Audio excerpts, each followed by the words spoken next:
FEB, né? A gente tem aqui uma representação do terreno de Monte Castelo, aqui Castel Novo e Montese. E o que tem de comum essas três representações topográficas é o caráter extremamente acidentado do terreno. Que os pracinhas brasileiros, os soldados brasileiros saíam daqui bem armados, tinham uma artilharia. Do corpo, tinha que foi adquirida antes da guerra, que era completamente obsoleta e superada. Já chegaram lá com armamento obsoleto, então. Uma das grandes razões para a existência da FEB era o desejo do Brasil, do governo brasileiro, adquirir armamento norte-americano.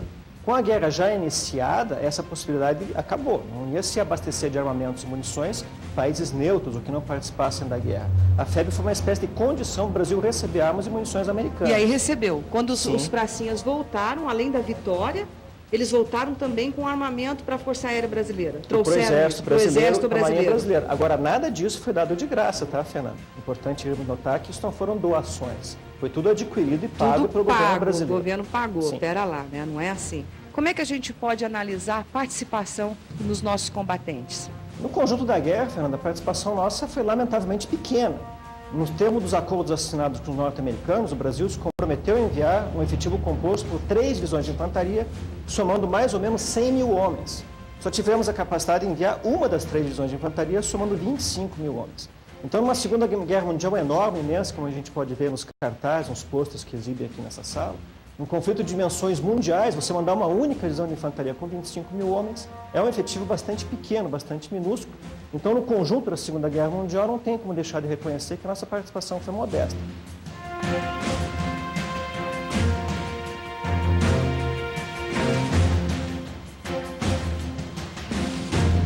A gente está entrando em que sala, Solange? O que nós vamos ver aqui nessa sala? Na sala do Tenente Max Wolff Filho, né, um dos maiores heróis de guerra do Brasil. Né? Aliás, o nome desse museu qual é? Max Wolff Filho. O Max ele é um dos grandes heróis de guerra do Brasil na Segunda Guerra, né?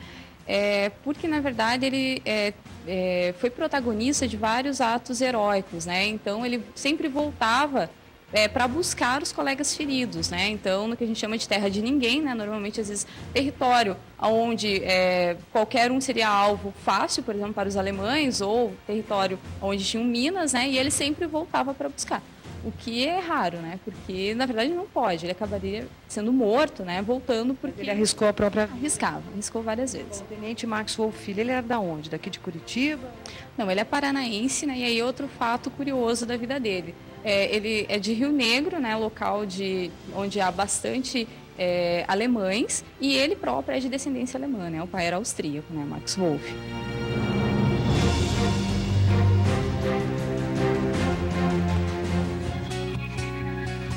E essa sala aqui é a sua sala. Agora eu pergunto, por que essa sala aqui é a sua sala? Não, ela não é minha sala. Aprontaram a sala aqui em minha homenagem, talvez porque eu sempre me interessei pela aviação, inclusive por esse avião que está aí na praça. Desde que ele foi colocado na praça, sou eu que providencio pintura e tal, né? Aliás, é minha amante. Amante, né?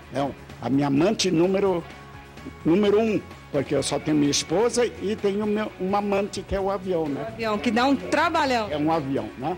Então, como eu me dediquei sempre ao negócio da aviação, essa coleção toda era do senhor? Esse que eu fui trazendo aos poucos e montando e...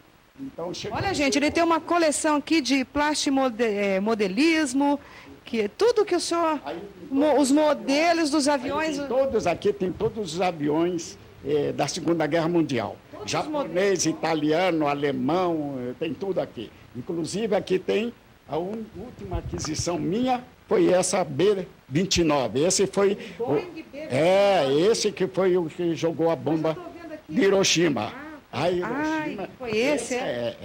Essa que jogou a bomba, um tipo desse que jogou a bomba de Hiroshima e Nagasaki, que provocou a rendição do Japão. Então aí tem todos os pilotos, os que morreram, os que foram abatidos, os que foram prisioneiros e assim por diante. E ali estão os uniformes, então, que vocês ganharam dos americanos, é isso? Esse ali, claro, esse ali... Aqui, infelizmente, não tem da Força Aérea, não temos uniforme. Esse era o uniforme que que o exército usava, né, na campanha.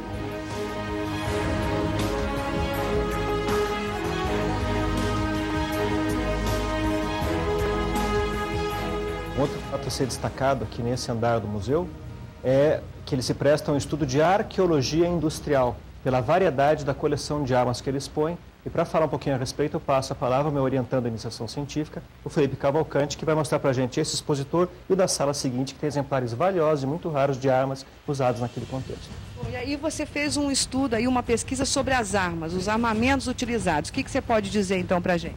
Aqui a gente tem várias metralhadoras que foram produzidas dos anos 10 aos anos 20 e que são predominantemente europeias, né?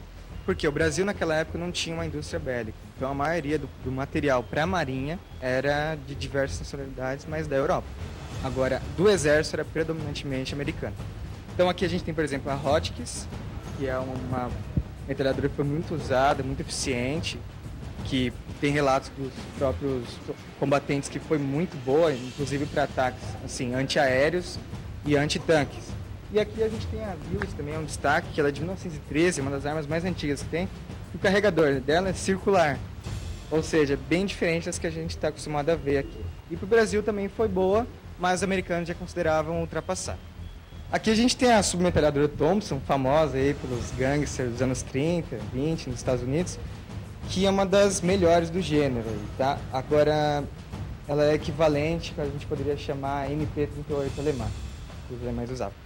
Aqui a gente tem a carabina M1 Garand, que é um fuzil automático, na verdade semiautomático, que é operado a gás. Então ele é bem diferente do padrão que os brasileiros usavam. Aqui a gente tem uma tecnologia muito superior. Até os combatentes, existem relatos que eles queriam usar esse tipo de armamento, mas tinham que usar armamentos mais antigos, como por exemplo a Springfield, que é de 1903.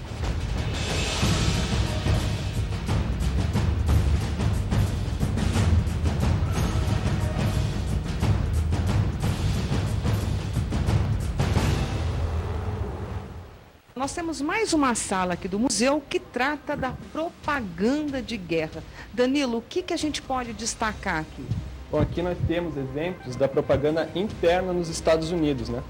Foram feitos pôsteres, cartazes, selos para justificar a guerra que os Estados Unidos estava entrando. Aqui você pode ver o alemão e o japonês, né, o inimigo em geral, ele era tratado como sendo um assassino cruel, estuprador, escravizador de mulheres. Então é muito importante essa endemonização do inimigo na hora de justificar a guerra. Bom, isso aí eram panfletos que eram distribuídos assim? Eram pôsteres, eram selos que as pessoas podiam comprar, inclusive para ajudar na guerra. O Walt Disney, ele usou dos seus desenhos para fazer propaganda antinazista. Teve um diretor italiano, Frank Capra, que foi naturalizado americano, que fez 7 filmes intitulados Por que Nós Lutamos? E justamente ele buscava desumanizar o inimigo.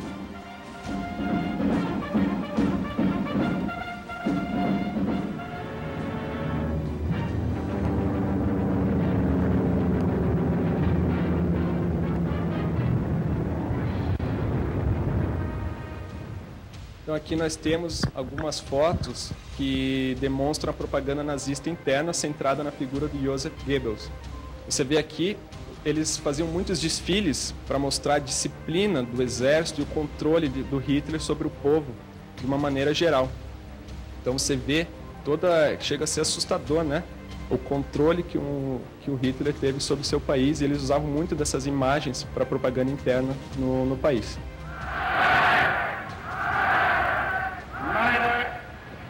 Deutsche Jugend, nach einem Jahr kann ich euch hier wieder begrüßen.